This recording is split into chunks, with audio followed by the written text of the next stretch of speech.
Good morning po guys. Ito po siya, si Robert Paulino. Robert Bilino na may bagong panganak na asawa po. Pinalis siya doon sa tinitirahan ng bahay kasi wala siyang pinambayad sa upa. Yung ginawa po ng kapitbahay, ginawa na lang siya ng kubo dito. Kunting kubo lang at para lang makalipat agad.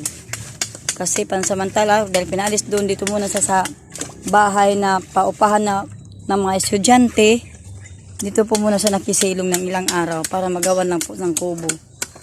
Ito po yung mga kahoy niya guys, mga bigay lang yan ng mga kaibigan.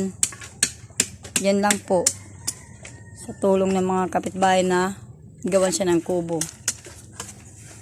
Dito po na pansamantala nakisilong muna yung pamilya nandito po, no?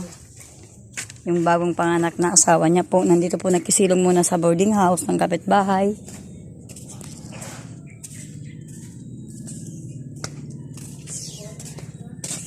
Ayan po sila guys.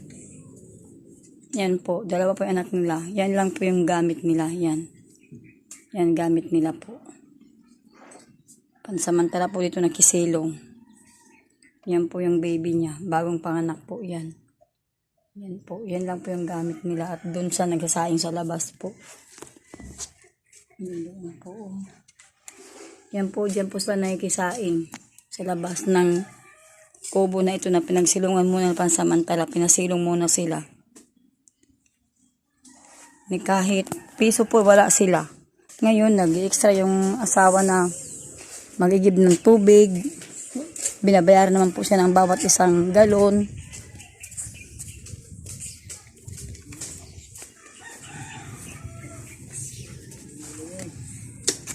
Yan po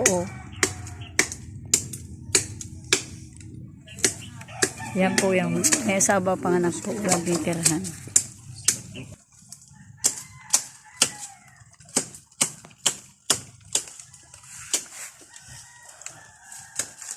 Yan.